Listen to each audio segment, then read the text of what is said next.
Hello everyone, welcome back to my YouTube channel. Hope you're all doing good. It's been a while since I posted my last YouTube video. I'm happy to be back with another interesting video on watercolors. I have given the materials which I'm using in this video in the description box below, which you can check later. So let's move on to the topic. I'm starting with a simple sketch and it's not going to be very complicated because I'm thinking to explain the step-by-step process which I'm following to make a simple watercolor portrait in just 20 minutes.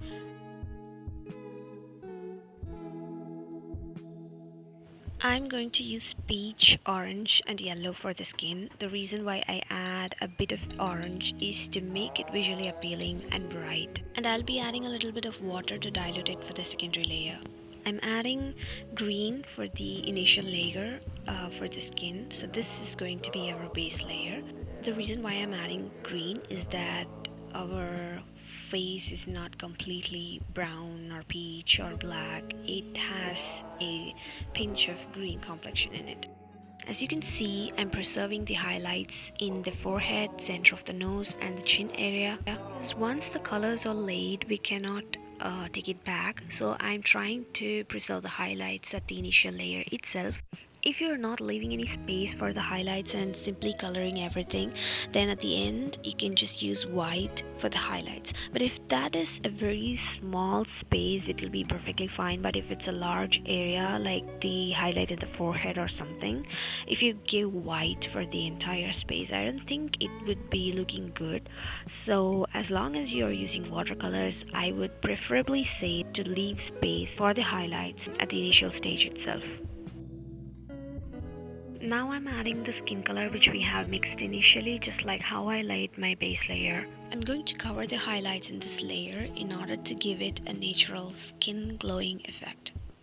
Since green is laid under except the highlighted areas, the entire layer will not be completely brown or plain. The highlights will still be preserved, but it will not be white.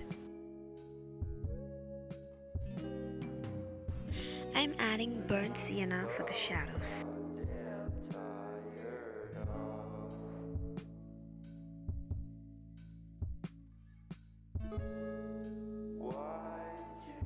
I'm adding diluted burnt sienna with a pinch of vermilion to the light shadowy areas of the face.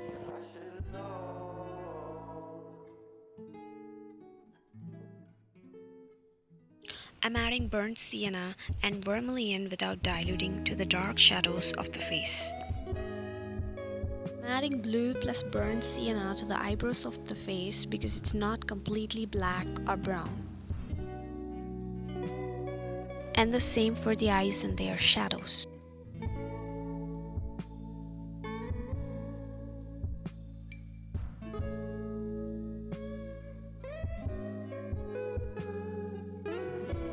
A lot of white plus a pinch of orange and chrome yellow to give this golden glowy eye effect. For the shirt and the hair, I'm not going to make it completely black or else it'll be looking so plain, so I'm going to add green plus black for them.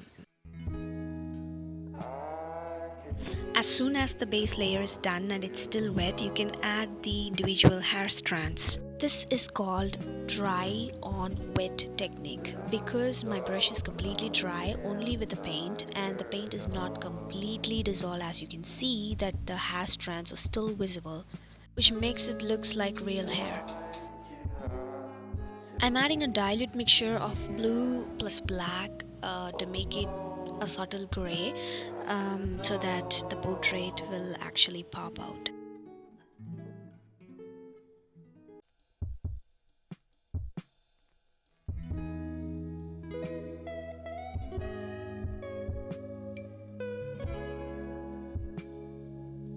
I don't want my portraits to be blank, so I add a little creative things at the end of my drawing.